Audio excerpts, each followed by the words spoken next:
Your barbarian wants to suplex a dragon. The cleric wants to convince the snake cult leader to give their life to Jesus. The rogue insists that they can do a backflip off the chandelier, land on the villain's shoulders, and stab both eyes out at once. The fighter keeps yelling "Rule of Cool" like it's some get-out-of-jail-free card.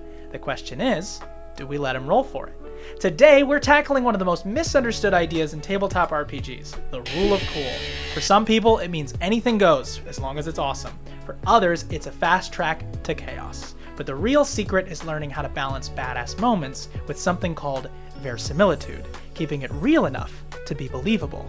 This keeps our world believable enough so that these cool moments can actually matter.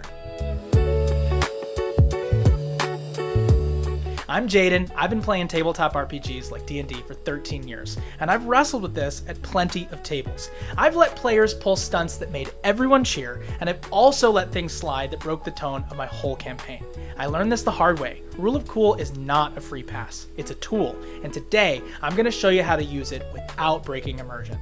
Most players hear Rule of Cool and think if it's awesome, it happens. At least that's the myth. The problem here is that if you, a new or veteran GM, take that literally, your game stops having any rules at all. I once had a player who was basically Legolas in that scene in The Hobbit. He tried to sprint up a collapsing castle wall, leaping off the battlements, and drop-kicking a lich. I think the total was like 24. Everyone cheered, and when I said yes because of it, suddenly physics didn't matter anymore. The moment was pretty cool, but it chipped away at the believability of the story we were telling, and the next time someone wanted to do something wild, I kinda had no ground left to stand on. Rule of Cool doesn't exactly mean yes to everything. It should just mean yes if it fits the fiction. The second it breaks the world's logic, we've lost our players' trust. Even if it doesn't, did it lose your trust? Did it take you out of the game? Verisimilitude just means it feels real. The world doesn't have to follow our laws of physics, Earth, it just has to follow its own rules consistently. Going back to my earlier example, in Lord of the Rings, Legolas can slide down the stairs on a shield. That works because elves are already superhumanly agile. But if Samwise tried the same move, we'd laugh, not cheer, because it breaks the story's internal logic.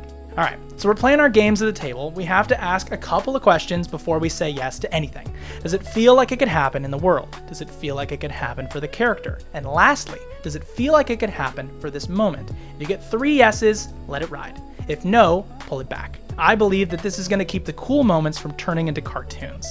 Ew, you killed my fun, man. Fine.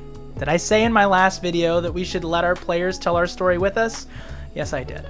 So let's let our players have those awesome moments without turning our campaign sideways or breaking immersion. In one of my campaigns, a character playing a fighter, he wanted to use his lance to vault over a giant's leg and bring his sword down mid-flip. I asked myself, does it feel like it could happen in this world? No, but yes. I mean, lances are pretty brittle, but it would be neat. Does it feel like it could happen for this character? Yes. The fighter had a crazy high strength. His acrobatics weren't exactly great, though.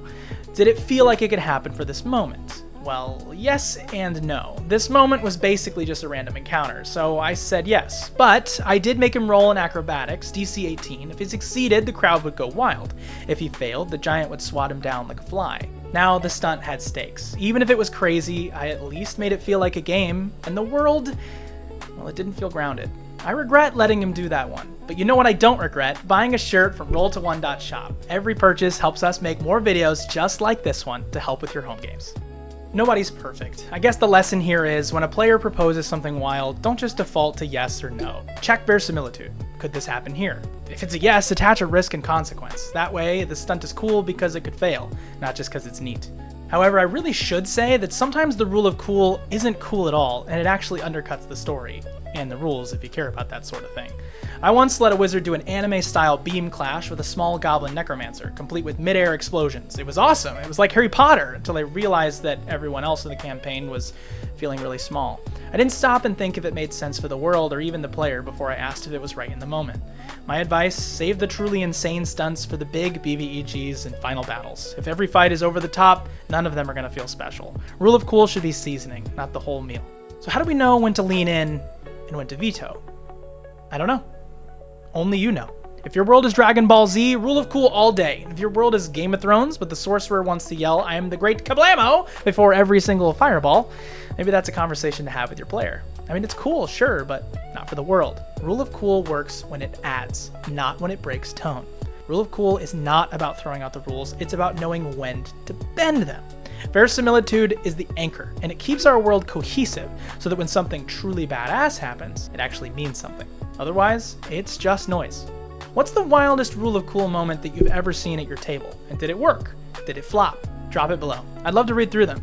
If this helped you sharpen your GM skills, hit like, subscribe, and check out our actual plays. I'm Jaden from Roll to One, and I'll see you next time.